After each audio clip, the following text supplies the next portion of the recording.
Hello, everyone. I'm Karen, and I'm a very grateful member of Al-Anon. And I want to thank you for the invitation to come here tonight with John and me. And this is really something. You're really uptown, aren't you, here? I worked on the first one 30 years ago. And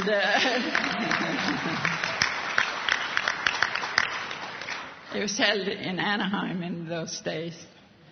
And Elsa and I were the program chairman. We sort of worked together.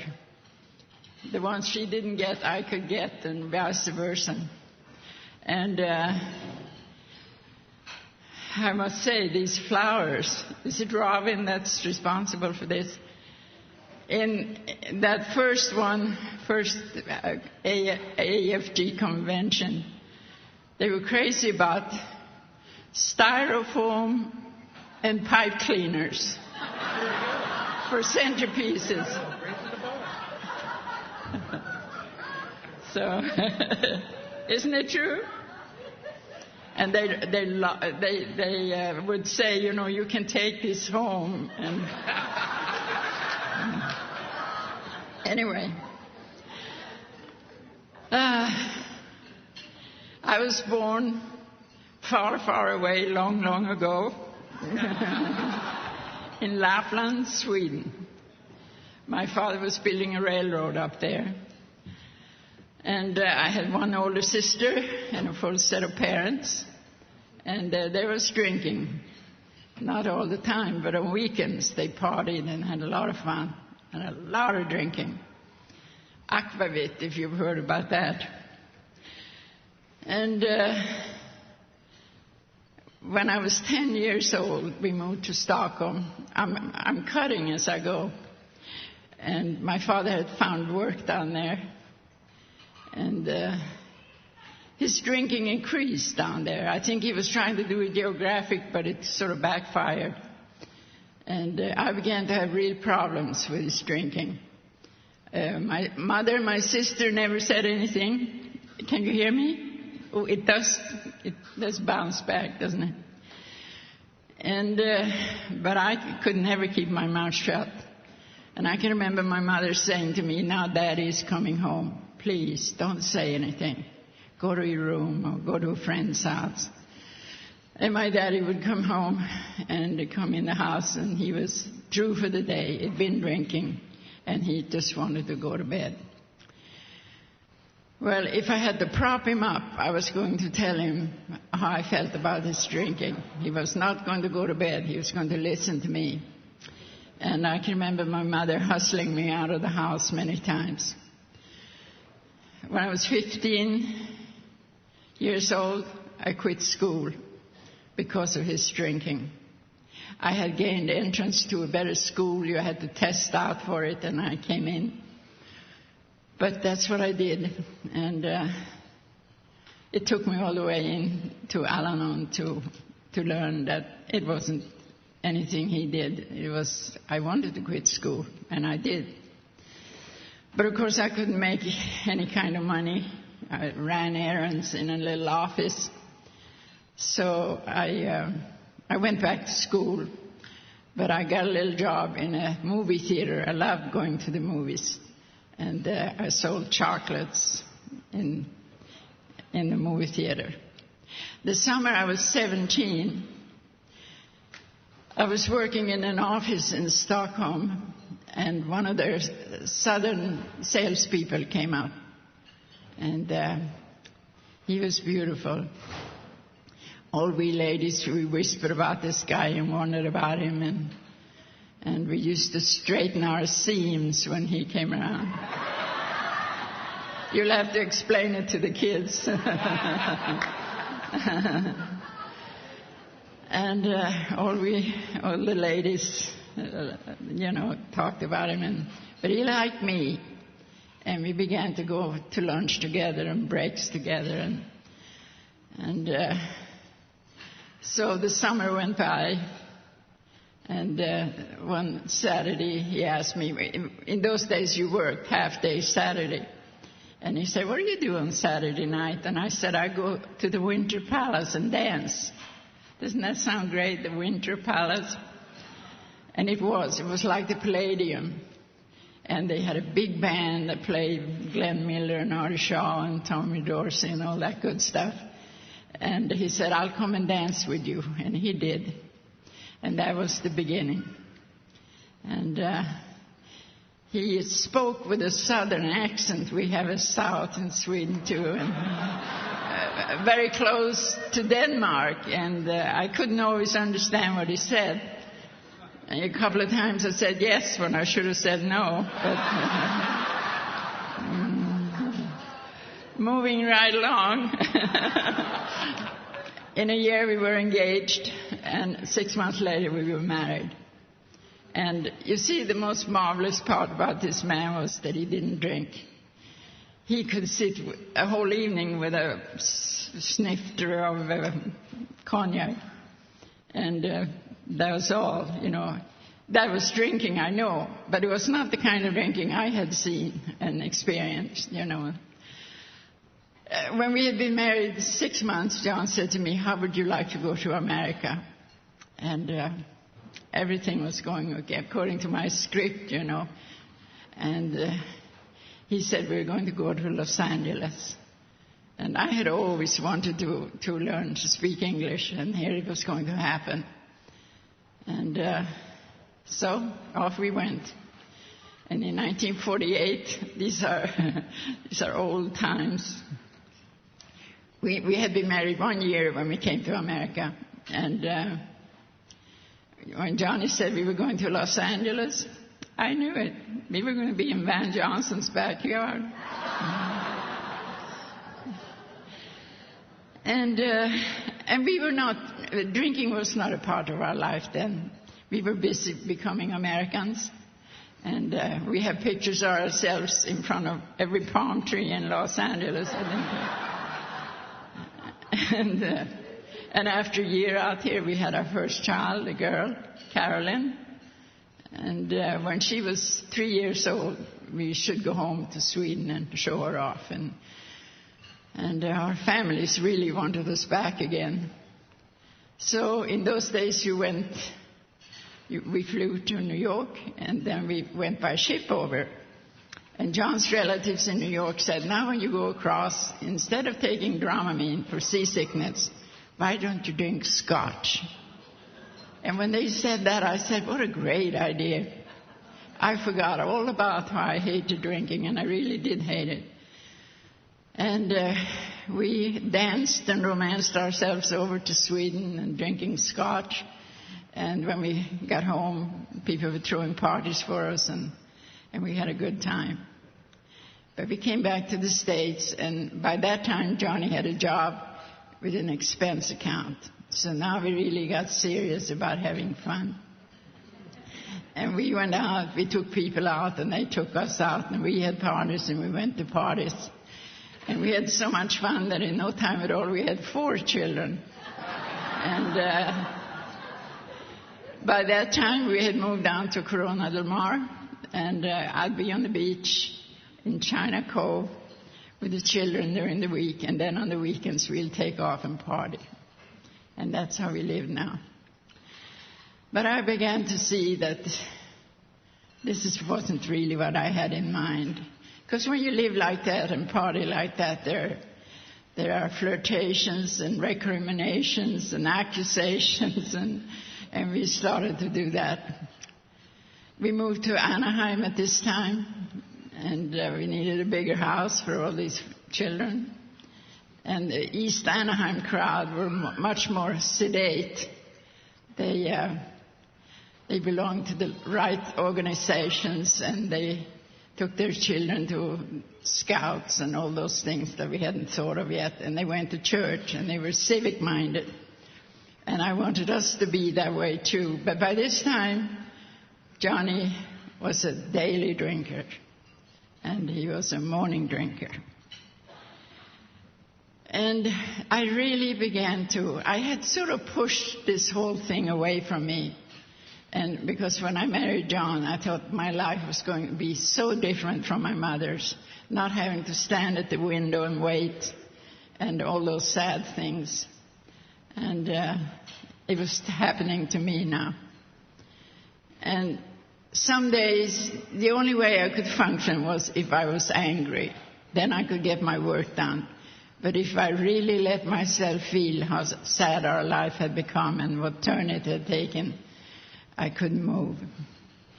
And once in a while, I'd go and tell a neighbor about some of the things that were happening. Then I'd go home, and then I'd start feeling disloyal. And then I'd start thinking, now she knows about us. And then I'd resent her, and I wouldn't see her again. And I went through most of the women in that neighborhood that way, till I finally was all by myself. And even Johnny could see that I was in trouble. And we had one more of our talks. We regularly had we thought, and then we talked it over and started over. We did this on a regular basis. You do that when you have a bunch of kids. And so he said, I can really see how this drinking is hurting you. He'd been in on a few episodes with my dad in Sweden. And getting my father out of a ditch, it's a major production. He was 6'4" and big, you know. And there was Johnny trying to hoist him out of there. So Johnny said, I'll tell you what I do. I'm giving up the drinking. It isn't worth it to me if it's going to do this to you. Because I was becoming sort of strange. I'd go to the market, and if I met somebody or somebody spoke to me, I'd leave my basket and go home again. I was so embarrassed over the way we lived. I recalled all the sad moments with my dad when we always lived in little towns, and he didn't drive, he didn't have a car, and I'd see him on a roadway, you know, heading for home.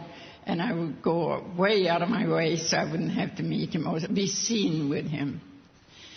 So Johnny said, in 3 weeks' time, I'll have these jobs finished, and we'll take a little trip. We'll take the kids, and we'll go to Palm Springs. And those 3 weeks were wonderful. We were good friends again, and the children began to relax around him, and we were going to be all right. On the morning when we should leave, Saturday morning, when I woke up, Johnny was drunk. He'd started to drink during the night, and I just couldn't believe it. I couldn't believe that he would do that. And I thought we shouldn't go, he shouldn't drive. But we went anyhow, and it was terrible. He drove much too fast, and we came to Palm Springs. We were all scared. And we came to Palm Springs, and he should take us to lunch. And he fell in the restaurant, and it was so terrible. I tried to take my life that weekend because, you see, I had figured it out. I did a lot of figuring all by myself. I never talked to John about anything. I knew what it was. And there had been a serious love before me. And I was sure that Johnny was sad he hadn't married that other girl, and he couldn't tell me that, and that's why he drank. We got home to Anaheim. I got very sick, and we got home to Anaheim. And it was soon after that our minister came to call on us.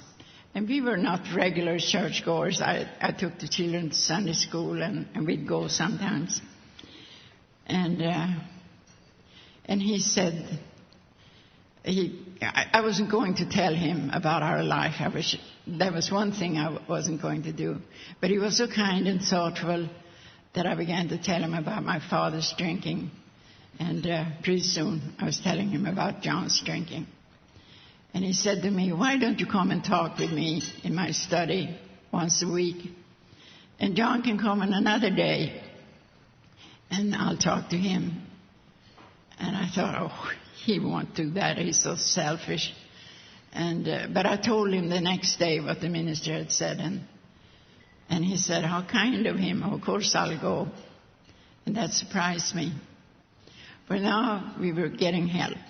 And it did help to talk to this man. It took some of the pressure off.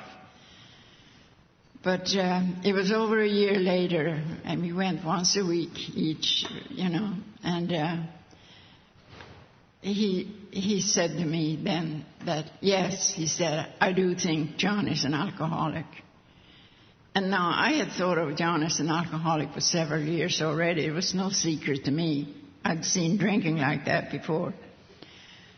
But when he said it, it seemed more serious. And he said, if John is an alcoholic, he has 3 ways to go. He'll either go crazy from it, or we'll die from it, or we can get help.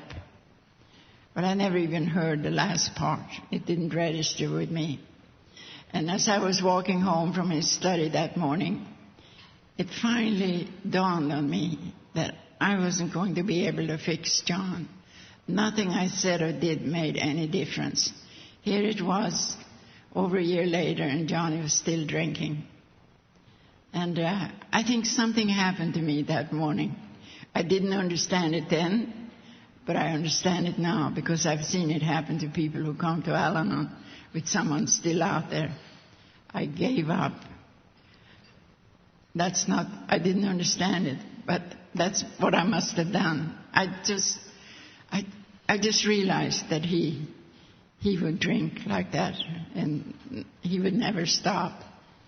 And I had thought the minister would help him. I thought he could make him stop. But I even understood that Johnny couldn't stop because I'd seen him try during that year, and he'd go back to drinking. I was called back to Sweden at that time. My father was ill, and tickets were sent for me and my little boy. Our boy was young. We had 3 girls and a boy. And the minister said, we'll get a lady from the church to look in on them. And I went to Sweden. And while I was there, it just dawned on me how angry I was. I was so incensed about this drinking. And my father was still drinking, not very much, but because he was ill. But he was still doing it. And I realized, if he who is ill can't stop, what about John? He's never going to stop. And I made up my mind when I came back to the States, I would learn to go to work. And I had 4 children. I worked, but you know what I mean, and got paid. Because I knew I couldn't live with the drinking any longer. And I came back to LAX on a gray, overcast day, and Johnny was there in gray slacks and a gray shirt. And he was shaking, a gray face, and I was right back in it again. This is going to pick up a little. It was going straight to hell, but it's... I got a little half-day job for... Am I too loud? No? This fools you, Anyway, I got a little half-day job, and I worked for an insurance agent in Fullerton. And Johnny would drive me in there in the morning, and then I worked a few hours. And it saved my sanity, I tell you that. And this man was a very nice-looking, tall, slender man in a 3-piece suit, and he would come flying into that office every morning. And I wasn't above doing a little knifing when I think I have some ammunition, so I'd hold him up to John and say, if he could be like him, we might have something. Well, John has been that man's sponsor for the last 25 years. They called him from central office to come and pay a call make a 12-step call at one of the honor farms. And there he was. And Johnny said, there's some justice after all. And John would drive me to work, and then he'd pick me up in the afternoon, and he came straight from the bar, and he was drunk. And we'd stop at the liquor store to pick up the evening supplies. And it was in the parking lot there one day. Johnny said to me, see that guy over there with a brown paper bag? And I said, yeah. He said, he's an alcoholic. I said, how do you know that? every day when I'm here, he's here.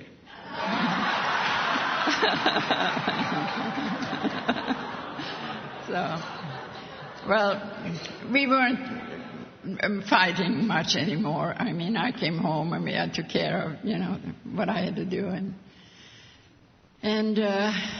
But we did have one more Donnybrook.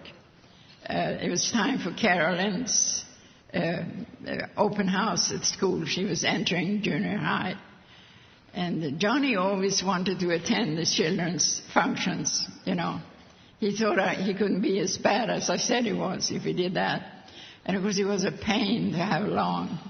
I mean, have you taken a drunk to PTA lately? I mean, it's hard.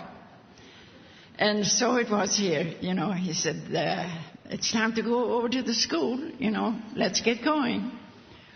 And I said, oh, Johnny, you look so tired tonight. Why don't you stay home? Well, then he had to go, But then Carolyn spoke up.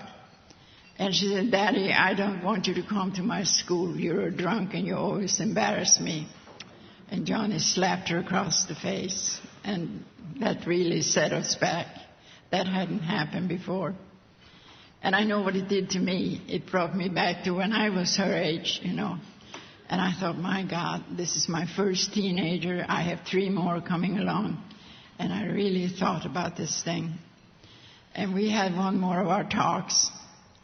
And this time, I remember what Lydia said. I was calm. I didn't start crying or screaming. And I said to John, because of the kids, we have stayed together. But now, because of them, we have to part. Because I'm not going to have the children get used to being slapped around. That was so clear in my mind. But I didn't know anything about Al-Anon. I didn't know about don't make threats you don't intend to carry out. So we went on as before.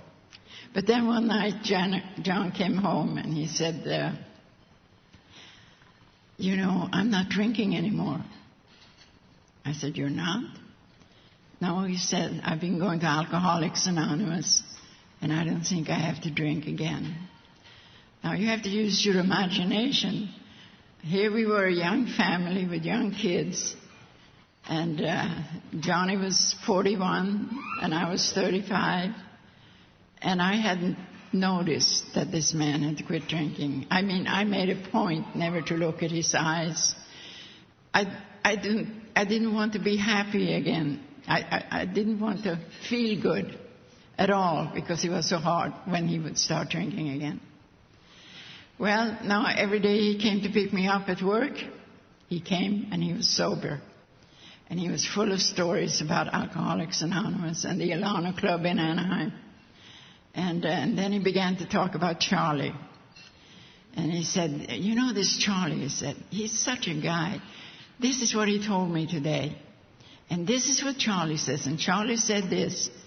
And I said, well, bring him home. I wanted to see what he had that I didn't have. I'd said some of those things too, And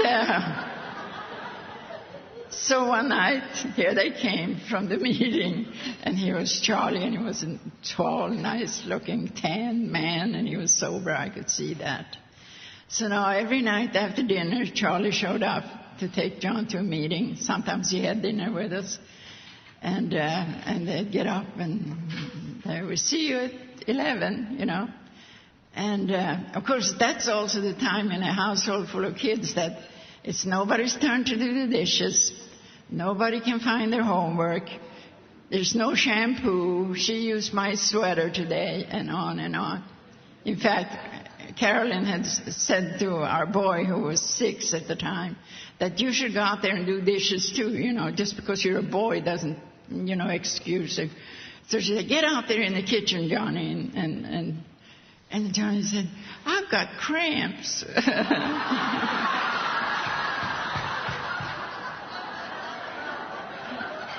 Carolyn blushed.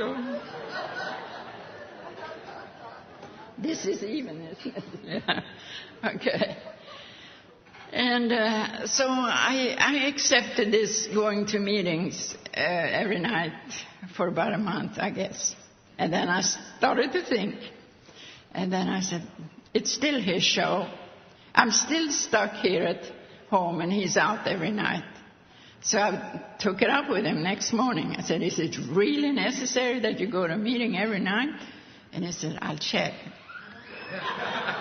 It was necessary. But they began to invite me to come along to the Al-Anon Club in Anaheim. And now, over the years, I had wanted to join some clubs, but the Anaheim Al-Anon Club had not been one of them. I tell you, I must have seen 1,000 Al-Anon clubs over the years, but nothing was like that one. It was really downtown on a street that was called Los Angeles Street. Huh? Next door to a car wash, high weeds outside like this. It was sort of leaning a little. And there wasn't a chair in the place, but there were 35 old sofas with sleazy Akron bedspreads on them. And I can't even describe the smoke, And here comes Miss Priss into this place. And I tell you, that was the first gift from Alcoholics Anonymous to me personally, because I just loved that place. I felt so at home. I was full of hope, and I just loved it. There were a couple of AA women, and we came down there on a Saturday with our Ajax cans, and we were going to scrub this place. It was hopeless. But that's where I heard all the great speakers in AA. They all came to that funky place. And Cliff Walker was the first speaker ever, and Norma Alpi, and of course Chuck came, Chuck C. And what was the man from... Oh yes, Marion Forbes was a beautiful AA woman. Oh, she was really very pretty. And she came sailing in there on a Sunday morning in a white cashmere coat. And I looked around and I thought, where can we put that coat? Not on those sofas, surely. She kept it on. And so that's, and I understood. I could see the people there had been heavy drinkers. I was used to seeing heavy drinkers from my childhood. But I could also see they were sober, and I was so impressed. And so that was the beginning. By this time, Johnny had bought the big book of Alcoholics Anonymous, and I read it right away. I knew I could better help him with his program, I read it. And then Johnny said, why don't you quit your job and stay home again, And I won't threw that job over like that. I mean, I wanted to be home when the kids got home from school. And Johnny has always been able to have part of his office at home. And Charlie didn't seem to have anywhere to go either, so he was there. Oh, boy.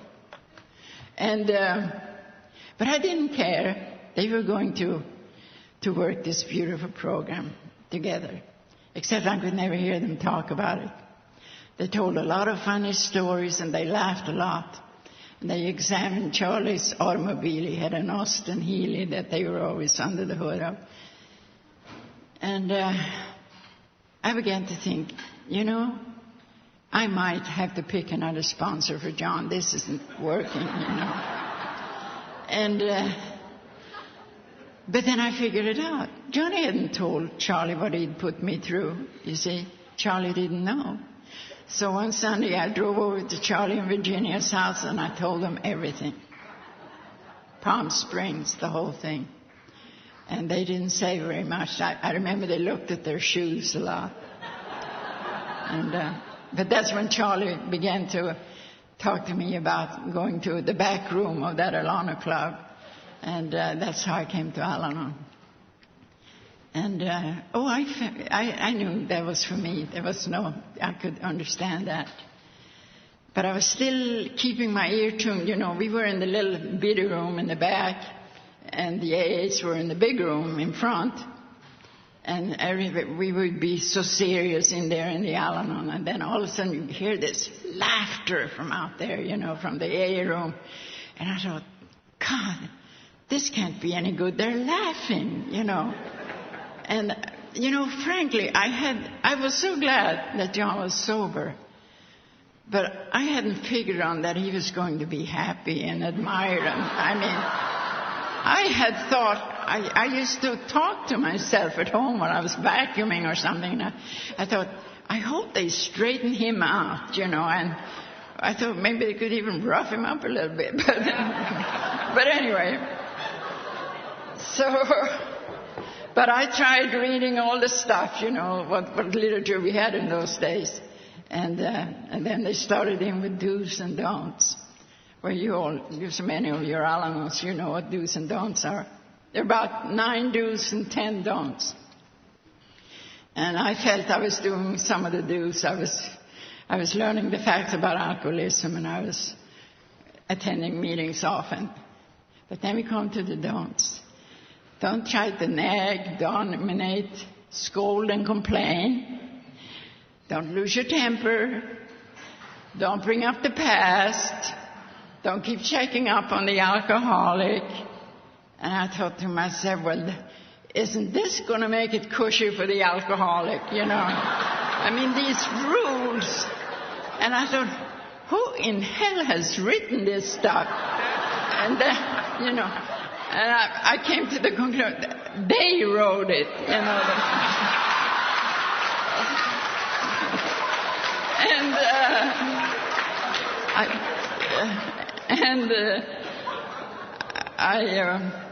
it took me about 2 years to quit doing those don'ts, and of course then I found out when I could quit doing those don'ts, I was free, but that took some time. I had one thing that I thought had worked somewhat during the drinking, and that was I used to hold up to John how he was hurting the children by not taking them anywhere, not teaching them things the way he had been taught when he was a boy. And I knew I could get to him with this because his father had died when he was 8 years old. And I'd watch him, sweat and shake and swim with him or play tennis with him. And serves you right, I thought to myself. And I was out for revenge, Anyway, now I was doing the same thing, except now I couldn't hold up the drinking anymore. But a bunch of kids, and they fight and cry, and then I'd say to John, yes, after all, John, you're an alcoholic, that drinking must have damaged him. And John, he wouldn't defend himself anymore. He just said, yes, Karen, I'm so sorry, but I'm trying to do better. And I did this thing over and over again. Finally, I had to call Myrna, my sponsor, and I said, Myrna, this is what I'm doing, and I told her. And Myrna said, Karen, you're going to have to forgive John. You can't bring up the past anymore. You can't change it. John can't change it. Nobody can change the past. The only way you can have a better past is to have a better present. And she said, I think it's time you take your inventory. And she stressed yours a little bit. Well, I was always willing. I read, in Al-Anon, and I read the 12 and 12 AA, 4th step. And my whole reaction to that was, what did I ever do? I stayed home and took care of the kids. And I told that to Myrna, and that was my 5th step, Like that. And there I was, And I had just done this thing again, and I came to my Al-Anon meeting, and I felt so alone and isolated. And I thought, I don't even have a right to be in Al-Anon. They think I'm doing well because I was a darling Al-Anon. But it never lasted all the way home. I was not the same way at home. And something happened to me in that meeting, and something came back to me that had happened 5 years before sobriety. John had to go down to San Diego on a job, and he said, "Do you want to come along?" And I said, "I sure do."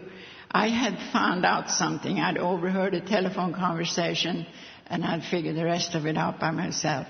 And for some reason, we took Katrina with us. And we drove to San Diego. And I tell you, I swore and I screamed and I cried in that car all the way to San Diego. I was just insane with jealousy and rage. And John tried to calm me down, and little Katrina begged me to stop. She was only 3 years old, and there was no stopping me. And Johnny took care of his work, and we drove home, and my mother was there with the other kids. And I hopped out of that car, and I said, "Hi, how is everybody?" And do you know, I had never once in those then 7 years thought of it. It had never occurred to me. It had never bothered me, those terrible hours. And then other things came back, that trip to Palm Springs. And when Johnny was drunk, and I thought he shouldn't drive. But then I thought, well, if something happens on the road, maybe that'll scare him. Now, I was the children's champion, you know. I was the sane and sober one. And that's the decision I made. And another time, I had taken my girls shopping on a Saturday. And we went shopping, and we had lunch, and we had left the baby at home. And we came home, and Johnny was passed out in the lawn swing, and the baby was sitting on the steps of the pool playing. And I was in my glory that afternoon. And, you know, by this time, Johnny was a daily drinker. He was a morning drinker. Saturday, he got up early and started drinking and passed out, and I knew that. So finally, I knew I couldn't pass myself off as a victim any longer. This was my stuff. And on that trip home to show off a little girl for my parents, and my daddy had got train tickets. We should go north to visit my mother's people. And, well, he was a little drunk that afternoon. And I created such a scene that he had to stay home. I wouldn't let him come with us. And I know it broke my mother's heart. I don't know what it did to my father. And so this was me. And then I told all this to Myrna. And I had just met Elsa Chamberlain at that time. And I called her up and asked if I could come and talk to her. And I told her. And these women, she said, "Oh, Karen," she said, "now you have taken the 6th step. Now you can ask God to help you to change." And that happened a long time ago. You're watching me, aren't you? Okay. 5 more minutes. One of our kids is in program, Katrina. And she needed help when she was about 20. And John said, "Why don't you come to Al-Anon? Go to Al-Anon. You know how it's helped Mom." So she did that. But we took her with us to the big AA meeting in Laguna Beach. And, of course, she was pretty as a picture, and all the young guys started to pay attention to her, and I think the old ones, too. And there was especially one boy, and he had about a year of sobriety, and he was really paying court to Katrina. And John and I, we weren't really sure about this thing, if it was something we liked. This boy had been on drugs. I mean, John and I wanted a pure alcoholic for our Katrina, you know. So they have been married 26 years. They live in Montana with their horses and dogs and kids. And I just want to say one thing. I want to stress for you, I don't have to tell you, I'm preaching to the choir, but how powerful the Al-Anon program is. We had an AA woman in Laguna Beach that she really didn't like us Al-Anons. And she called us the pastel ladies. And I thought, you fool, you know, you couldn't stand a month what we lived with for years, but I didn't say that. Really? That's good. And this happened to me when I was new in Al-Anon. I was just a couple of months in. And one of my Al-Anon friends said, I have to go to work, but I have this 12-step call, and I want you to make it for me. So I said, okay. And I went to this house and knocked on the door, and the woman opened the door a little bit. And I said, I'm here from Al-Anon. And she let me in. And all her drapes were drawn. It was very dim, and there was 10 o'clock in the morning. And she whispered when she spoke to me, and she was so afraid of her husband. He was gone for the weekend. That's how she dared to call Al-Anon. They had on TV, they had the number. Well, nothing had really happened to me yet. You know, I had nothing I could share, but I had sense enough to ask if she wanted to go to an Al-Anon meeting.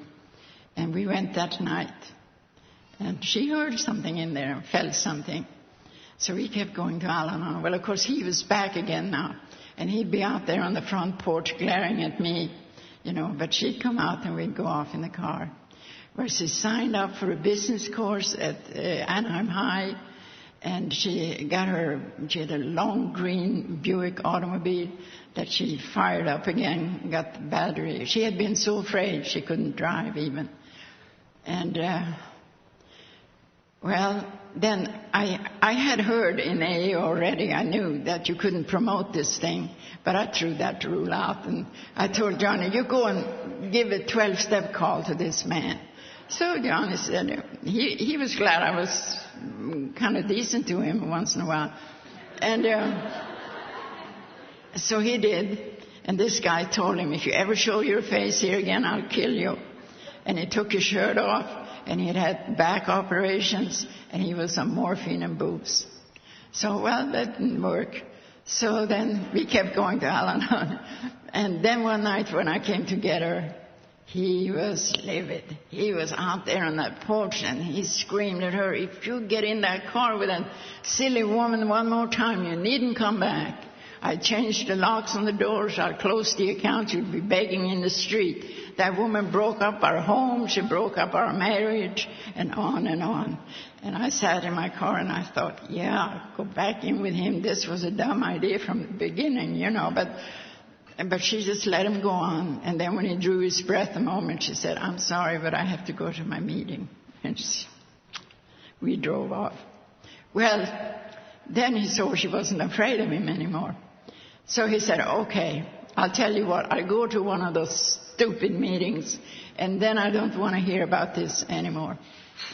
And Sunday morning, and it was October, Southern California Convention was in Anaheim. And we took him and his wife there on Sunday morning. And you know how it is here. You know, after convention, the whole thing was vibrating from happiness and gratitude and all the fun you'd had. And he stood there, but he didn't run. And we went into the meeting. And after all the preliminaries, Chuck started to talk, Chuck C. And 10 minutes into Chuck's talk, we saw it happen to him. It was as if something fell off of him. And he reached over and took his wife's hand. And that's where we got the witness. You see, she had found her inner strength in those Al-Anon meetings. And she was able not to plead and beg him anymore. She let him alone. She learned fast, that woman. And, you know, those two people were so helpful to so many people. And this is what we deal with. This is what we can be around. What? Yeah, oh, my shill over here. Thank you, John. I appreciate it.